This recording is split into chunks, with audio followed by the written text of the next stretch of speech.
할렐루야.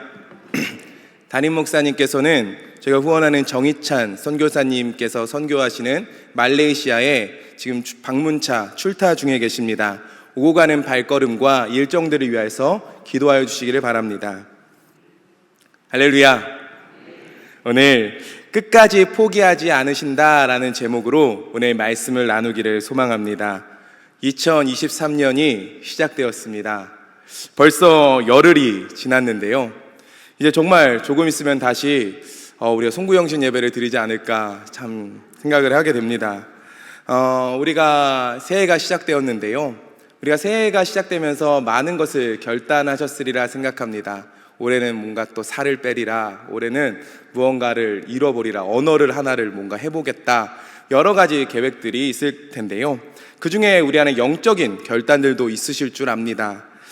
올 한 해는 성경을 많이 읽어봐야겠다, 올 한 해는 예배의 자리를 빠지지 않고 최선을 다해서 참석해야겠다, 내가 기도의 자리를 더욱더 힘써서 나와 기도 생활에 매진하겠다. 우리 안에 이런 어떤 영적인 결단들이 있으실 수도 있을 것 같습니다.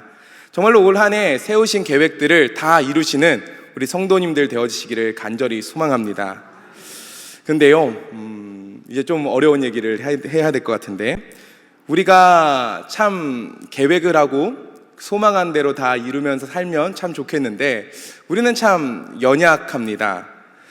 소망한다고 제가 이야기를 했는데요, 참 이런 말하기가 참 어렵습니다. 우리의 실력을 우리는 잘 알고 있습니다. 우리가 영적으로 정말 우리가 결단하고 하나님 앞에 예배하고 더욱더 성숙된 신앙으로 우리는 성장하고 싶어 하지만 우리가 참 그렇게 되어지기가 참 쉽지 않다라는 것을 우리는 잘 알고 있습니다. 신앙적으로 우리가 점점점 성화되어져 가야 하는데, 우리가 주님을 닮아가야 되는데 현실적인 문제들 속에서 우리는 갈등하고 넘어질 때가 있다라는 것입니다. 오늘은 그런 현실 가운데 신앙을 지키기 어려운 그런 우리의 삶 가운데 정말 하나님께서 안심하고 위로하는 내용입니다. 오늘 그 말씀을 좀 나누기를 원합니다. 오늘 읽은 본문은 너무 유명한 말씀, 우리가 암송하는 말씀들이 참 많이 있습니다. 이와 같이 성령도 우리의 연약함을 도우시나니 우리는 마땅히 기도할 바를 알지 못하나 오직 성령이 말할 수 없는 탄식으로 우리를 위하여 친히 간구하시느니라. 너무 좋아하는 말씀이죠. 28절도 이렇습니다. 우리가 알거니와 하나님을 사랑하는 자 곧 그의 뜻대로 부르심을 입은 자들에게는 모든 것이 합력하여 선을 이루느니라. 우리가 이 말씀 참 좋아하는 말씀들입니다. 근데요, 이 말씀은요 전체적인 문맥을 통해서 살펴볼 때 우리 안에 묵직하게 와닿습니다. 배경을 먼저 살펴봐야 하는데요, 31절입니다. 그런즉 이 일에 대하여 우리가 무슨 말하리요? 만일 하나님이 우리를 위하시면 누가 우리를 대적하리요? 라고 말합니다. 누가 우리를 대적하리요? 라는 말 가운데요 많은 의미가 있습니다. 여기에는요 정말로 우리의 신자의 삶을 위협하는, 하나님의 사랑을 믿지 못하게 하는 대적이 있다는 것을 전제하고 이야기하는 것입니다. 신자들은요 어려움을 경험할 수 있습니다. 무력함을 경험할 수도 있습니다. 오늘 본문을 보면 신자의 삶에 싸움이 있다라는 것을 이야기합니다. 그런데 정작 싸우는 신자가요 강해야 하는데, 싸움이면 일단 강해야 되는데 신자가 강하지 않습니다. 약합니다. 무력합니다. 18절을 보면요 우리의 약함을 구체적으로 말하는데요, 생각하건대 현재의 고난은 장차 우리에게 나타날 영광과 비교할 수 없도다라고 합니다. 장차 있을 영광은 있는데요, 현재의 삶이 뭐라고 합니까? 고난이다라고 이야기합니다. 현실은 고난이고 싸움이라고 이야기하는데요, 싸워야 하는데 우리가 그 싸움을 이길 수 있는 힘이 없는, 약하기 때문에 고난입니다. 우리의 현실이 그렇습니다. 22절을 보면요, 오늘 성경을 좀 읽는데요, 피조물이 다 이제까지 함께 탄식하며 함께 고통을 겪고 있는 것을 우리가 아느리라 라고 말합니다. 탄식한다라고 하죠. 온 세상의 피조물이 탄식하고 고난을 받는다라고 합니다. 신자도 탄식한다라고 말합니다. 왜 그렇습니까? 우리가 죄인이기 때문에 그래요. 우리도 죄인이고 그 죄의 결과를 온 피조물들이 다, 땅도 받았지요. 다 받게 되었기에 우리가 그렇습니다. 몸의 속박이 있기 때문에 그래요. 몸의 속량을 받는 예수님께서 재림하시는 그때까지 우리는 영적인 전쟁 가운데서 탄식하게 될 것입니다. 여기서 한번 정리해야 합니다. 신자의 삶은요, 그렇습니다. 의외로 고요하지 않고요, 평안하지 않습니다. 우리가 전도하고 할 때요, 이런 이야기 합니다. 예수 믿으면 참 평안해요. 예수 믿으면 참 행복합니다. 라고 이야기하는데, 여러분, 우리의 신앙생활이 물론 그렇습니다. 하나님 우리와 함께 하심으로 평안하고요, 하나님 우리와 함께 하심으로 참 행복한데요, 그렇지 않을 때가 있습니다. 평안하기보다는 탄식할 이야기들이 생기고요, 우리 안에 어려움들을 고백하게 됩니다. 우리 안에 있는 어떠한 영적인 싸움들을 패배하는 우리의 모습을 보면서 참 어려운 마음들이 들 때가 있습니다. 여러분 어떻습니까? 혹시 고난 가운데 계십니까? 혹시라도 지금 이미 쓰러지고 넘어진 가운데 계신 분들 계십니까? 우리가 치열한 전장에 있어야 하는데 우리가 참 약함을 고백할 수밖에 없는 그런 자리에 있진 않으십니까? 우리가 하나님 앞에 이런 질문을 할 수 있어요. 하나님, 인간을 좀 강하게 지어 놓으시든지, 죄를 충분히 이길 수 있는 능력을 주시든지, 하나님, 약속만 주시고 왜 이렇게 우리를 연약하게 만드셨습니까? 라는 그런 고백을 할 수 있습니다.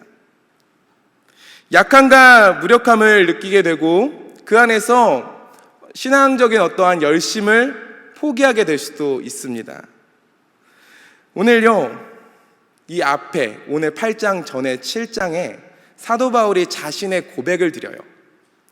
17절에서 20절을 제가 읽을 건데요, 제가 개역 개정이 아니라 유진 피터슨이라는 사람이 쓴 메시지 성경으로 제가 이 본문을 한번 사도 바울의 고백을 하나 읽어드리겠습니다.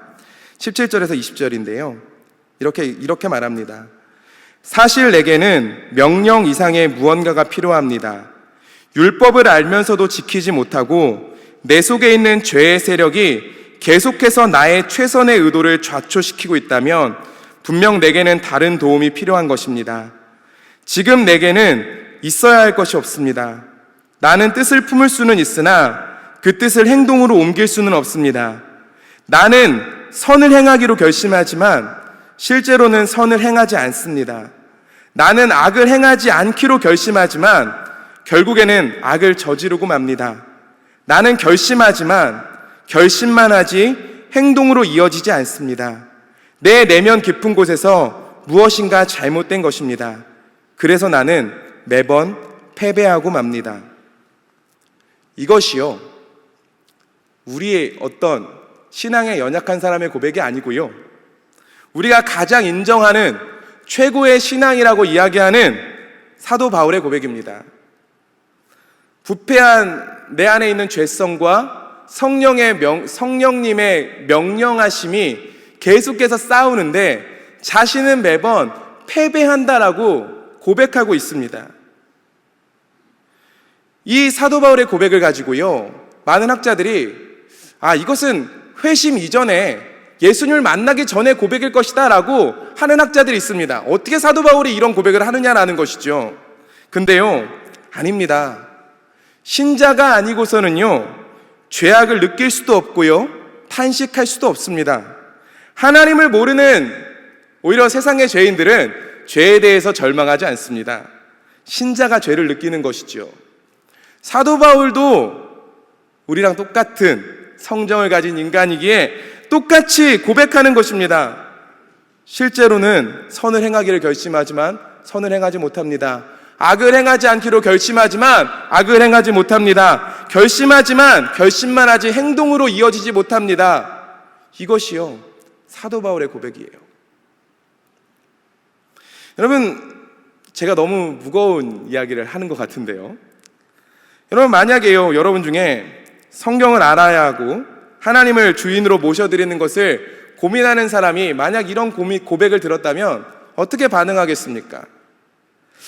예수 믿는 거 참 힘든 일이구나 라고 생각하지 않겠습니까? 평안함이 있고 위로가 있어야지 이런 생각을 할 것입니다. 우리는요, 힘이 듭니다. 정말로 선을 행할 능력이 별로 없습니다. 하나님의 뜻대로 살아가는 것 참 어려운 일입니다. 그러다가 우리는 이런 어떠한 신앙의 어떠한 열심을 내려놓기도 합니다. 하나님을 주인으로 모셔드려야 된다는 것을 알면서 우리는 그렇게 하지 않습니다. 이제 점점 그것을 불편해하고 어려워하고 그렇게 마음을 나는 그 정도 신앙은 안 될 것 같아. 그냥 적당히 믿을래. 적당히 신앙생활 할래. 그냥 예배 자리 겨우 한번 나오고 이 정도만 하는 게 좋겠어 라고 이야기하고 그렇게 생각할 수도 있습니다. 탁월한 신자, 탁월한 목사, 선교사이고 신학자인 사도 바울이요, 평생 이 싸움 했습니다. 최고의 신자가 되면 이런 싸움이 없어야 하는데 사도 바울 여전히 싸움을 하고 있습니다. 다만 주의 날을 기다립니다 라고 고백하는 게 사도 바울입니다. 사도 바울의 본문을 읽으면서 저도 답답했습니다. 이게 신앙생활이야? 이것이 신자의 삶이야? 이런 생각도 해봤습니다. 간혹요, 이런 질문들을 듣습니다. 예수를 믿으면 정말로 항상 기쁘고 행복한가요? 참 예스라고 할 때도 있고요, 그 사람에 따라서 노라고 할 때도 있는데, 물론 그렇습니다. 예수님 믿으면 행복합니다. 예수 믿으면 기쁩니다. 예수 믿으면 너무 좋아요. 그렇기 때문에 저는 목사로서 복음을 전하고 있는데요,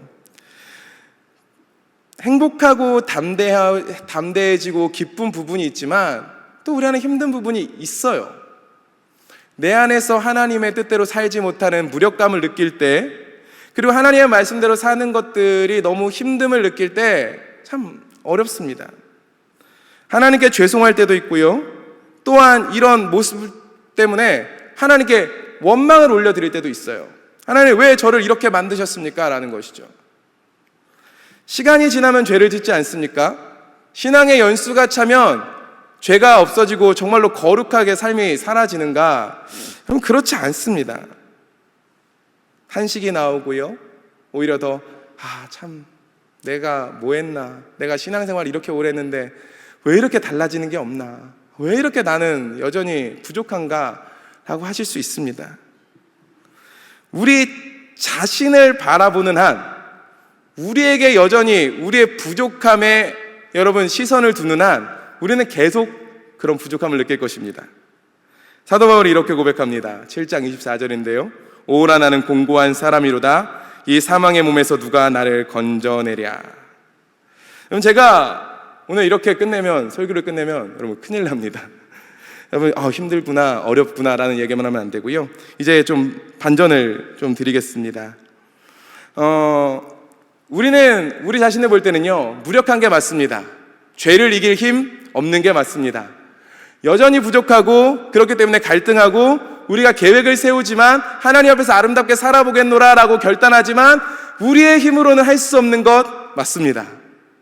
거기서 무력감을 느낄 수도 있으실 것입니다. 근데요, 오늘 로마서는요, 거기서 마침표를 찍지 않습니다. 오늘 뭐라고 말하냐면요, 삼위일체 하나님께서 우리를 위하신다라고 말하십니다.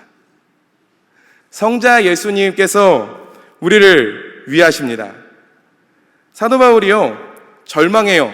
탄식하다가요, 갑자기 반전을 일으키는데, 그렇게 고백한 다음에 7장 25절을 보면 이렇게 말합니다. 우리 주 예수 그리스도를 말미암아 하나님께 감사하리로다. 감사한대요. 그러면서 8장으로 넘어오는 거예요. 그러므로 이제 그리스도 예수 안에 있는 자에게는 결코 정죄함이 없나니 라고 합니다. 자신은 죄에 넘어질 때가 있는데 저는 죄인이 아닙니다 라고 고백을 해요. 왜요? 예수 그리스도께서 우리를 속량해 주시기 위해서 이 땅에 와주셨기 때문이다 라고 고백하는 거예요. 자신이 몸의 속박을 받고 있는데요, 하나님의 아들이신 그 예수 그리스도께서 이 땅에 오셔서 우리의 죄를 담당하여 주시기에, 십자가에서 담당하여 주시기에 자신은 죄인이 아니다라고 고백하는 거예요. 여전히 죄에 쓰러지는 부족한 죄인이지만 예수 그리스도께서 나의 죄를 짊어져 주셨기에 나는 죄인이 아닙니다라고 사도 바울이 당당하게 고백하며 감사한다라는 것입니다.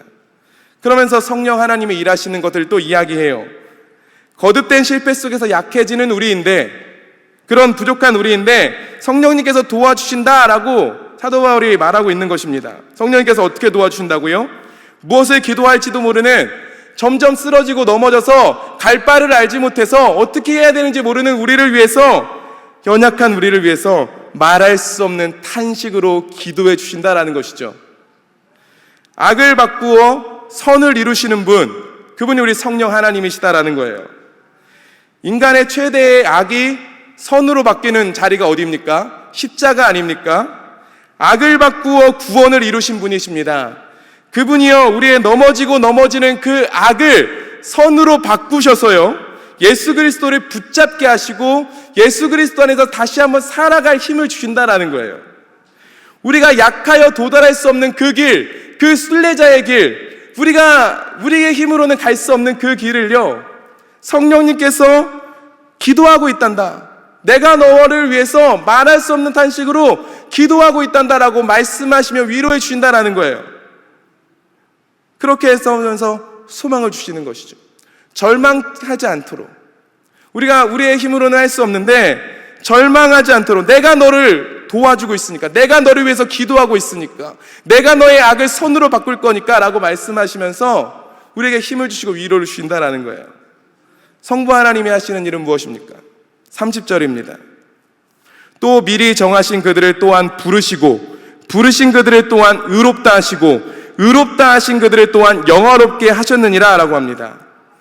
성부 하나님께서요, 우리를 택하여셨고, 우리를 정하여 주셨고, 그런 우리를 의롭게 하셨고 영화롭게 하신다라고 말씀하시는 거예요. 이게 무슨 말입니까? 물론 그 믿음의 여정 그 사이사이마다 우리가 해야 할 책임들이 있습니다. 공로는 아니고요, 역할이 있습니다. 그런데 로마서는요, 우리가 해야 되는 그런 어떠한 부분들을 다 뺐어요. 의도적으로요. 그리고 하나님이 행하시는 것을 강조하고 있습니다. 우리의 연약함을 느끼며 절망하는 우리들에게 안정감을 주시기 위하여서요, 하나님께서 말씀하시는 거예요. 내가 한다, 내가 했다, 내가 너를 구원했고 내가 너를 의롭게 할 것이고 내가 너를 끝까지 영화롭게 하는 그 과정을 내가 할 것이다 라고 말씀해 준다라는 거예요. 하나님 아버지가요, 지금도 우리를 그렇게 위하여 일하고 계십니다. 삼위일체 하나님이 일하신다라는 것을요, 31절부터는요 다르게 말해요. 뭐라고 하시냐면요, 삼위일체 하나님께서 우리를 사랑하신다라고 말하십니다. 누가 그 사랑에서 끊으리요 라고 합니다. 크신 하나님의 계획이 어찌 깨트려지며 그 사랑이 어떻게 버려지냐라는 것입니다. 그래서 우리가 넉넉히 이긴다라고 하세요. 오늘 말씀을요 정리하고 싶습니다. 수많은 그리스도인들이요 자책하고 후회합니다. 나는 왜 이럴까? 나는 왜 이렇게 죄를 이기지 못할까? 나는 왜 이렇게 하나님 보시기에 아름답게 살아내지 못할까? 벌써 우리가 1월달 계획했는데요, 10일이 지났는데요, 벌써 넘어졌을 수 있어요. 여러분, 거듭된 실패 속에서요 하나님의 사랑을 의심하는 자리로 갈 수 있습니다. 스스로 하나님으로부터 소외감을 느낄 수도 있습니다. 그런데요, 그 마음을요 하나님께서 아파하십니다. 하나님께서 우리 하나님의 자녀들이요 그 자리로 가는 것을 원하지 않으세요. 하나님이요 우리를 위로하시는데요, 어떻게 위로하십니까? 너 정죄함이 없어 라고 하는데, 너 죄책감 가질 필요 없어. 근데 다른 사람들 다 그 정도는 해, 다른 사람들 다 그 정도는 넘어져 라고 하면서 그렇게 위로하시는 것이 아니고요, 우리의 죄가, 우리가 가지고 있는 이 죄가 십자가에 달린 것을 보게 하심으로 위로하세요. 우리의 죄가 다른 사람도 죄 지으니까 괜찮아가 아니라, 죄책감을 그래서 그냥 넘어가게 하시는 게 아니라 우리의 죄를 대신 짊어져 주심으로 우리를 위로하신다라는 거예요. 속량해 주심으로 그분의 사랑을 드러내세요. 우리의 죄가 작게 됨으로 그래서 기뻐하는 것이 아니라 우리의 죄를 담당하신 예수 그리스도를 통하여서 우리는 기뻐할 수 있는 거예요. 여러분, 이것이 기독교이고요, 이것이 복음입니다. 그러니까 우리의 시선은 이제 어디로 가야 되느냐? 연약하고 쓰러지는 정말로 부족한 나에게 시선을 두는 것이 아니라 나를 위하시고 나를 위해서 십자가를 지시고 나를 위해서 기도하시고 나에게 있어서 끊임없이 영화롭게 하시는 그 삼위일체 하나님께 우리의 시선을 두어야 한다는 거예요. 그 하나님을 바라보며 그분의 포기하지 않으심을 바라보며 끝까지 달려나아가는 것, 그것이 우리가 해야 되는 모습입니다. 우리는 부족하지만 하나님 우리를 포기하지 않으심을 믿고 달려나가는 것입니다. 사도 바울이 이것을 말하는 것입니다. 하나님의 놀라운 사랑을 바라라는 거예요. 쓰러지는 사람 나다. 나도 연약하다. 근데 하나님이 나를 포기하지 않으신다. 하나님이 우리를 위하신다 라고 말씀하시는 것입니다. 여러분, 하나님께서 우리를 위하십니다. 하나님이 우리를 위해서 일하십니다. 그렇기 때문에 우리는요, 두려워할 필요도 없고요, 낙심할 필요도 없습니다. 우리는요, 삼위일체 하나님을 믿는 것입니다. 그 사랑에 우리는 붙잡혔습니다. 여러분, 이런 말을 할 수 있어요. 하나님이 일하시면 그럼 우리 마음대로 살아도 되겠네? 여러분, 그렇게 사라지지 않습니다. 여러분, 그것이 우리의 삶을 방임으로 몰아갈까요? 여러분, 그렇지 않습니다. 하나님이 사랑하니까 마음대로 살자? 여러분, 절대 그렇게 되지 않습니다. 잘 생각해 보십시오. 사랑받은 아이들이요, 함부로 행동하지 않습니다. 실패해도 일어설 수 있으므로 더 적극적인 삶을 살아가는 게 사랑받은 아이들입니다. 기독교 신앙은요, 실패하면 나락으로 떨어질 것 같은 두려움으로 전전긍긍하는 고아의 신앙이 아닙니다. 실패해도 나를 바라봐 주시고 끝까지 포기하지 않으시는 하나님의 사랑을 믿는 것이, 그 아버지 되심을 믿고 아버지께로 달려나아가는 것이 신앙생활입니다. 하나님을 우리를 위하십니다. 무엇이 겁이 납니까? 우리는 연약해도 됩니다. 하나님이 우리를 붙잡아 주시고 일하실 것이기 때문입니다. 물론 우리가 계속 넘어져 있으면 안 됩니다. 그 사랑을 믿고 신뢰함으로 더 도전하고 더 열심히 달려나와야 할 것입니다. 여러분, 예전에 유퀴즈라는 프로그램을 보는데요, 한 자매에게 그 프로에서 이렇게 질문하더라고요. 공통질문이라고 하면서 나에게 마지막 하루가 주어진다면 어떻게 하시겠습니까? 라는 질문을 했는데 한 자매가 이렇게 대답했어요. 저는 가족들과 하루 종일 있고 싶어요 라고 하더라고요. 그러면서 한 가지 질문을 더 해요. 그러면 이제 슬픈 이야기지만 마지막 한마디만 하고 떠나야 돼요. 무슨 말을 하시겠습니까? 라고 하니까 그 자매가 이렇게 대답합니다. 제가 어떤 말을 하기보다는 부모님께 묻고 싶습니다. 나 잘 살았지? 나 열심히 했지? 이 이야기를 들으면서 뭉클했었습니다. 우리가요, 마지막에 이제 하나님 앞에 설 것입니다. 하나님께서요, 우리를 위하시기에, 포기하지 않으실 것이기에 우리는 결국에 하나님 나라에 가서 면류관을 받고 설 거예요. 그때요, 하나님께서요, 이렇게 말했으면 좋겠어요. 하나님, 저 잘 살았죠? 하나님, 저 열심히 했죠? 근데요, 그때요, 그렇게 하면 하나님도 이렇게 말씀하실 거예요. 나도 열심히 했다. 너를 위해서 나도 계속 함께 했다. 내가 너를 위했다. 내가 너를 위해서 일했다. 여러분, 이 하나님의 사랑을 많이 누리셨으면 좋겠습니다. 2023년 우리를 위해서 포기하지 않고 일하시는 그 놀라운 사랑을 많이 누리셨으면 좋겠습니다. 하나님 일하실 것입니다. 우리를 포기하지 않으실 것입니다. 그 놀라운 사랑을 누리시고요, 실패해도 다시 일어나셔서 올 한해는 정말로 많은 것들을 이루시고 더 성숙된 신앙으로 설 수 있는 우리 파남의 모든 성도님들 되어주시기를 간절히 소망합니다. 우리 찬양하겠습니다.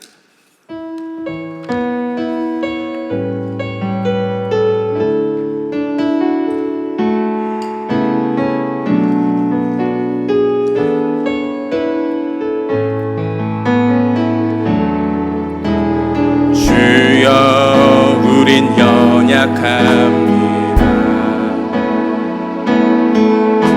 우린 오늘을 힘겨워합니다.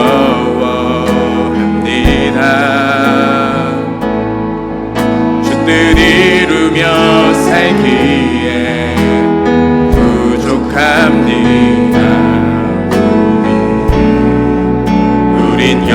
연약함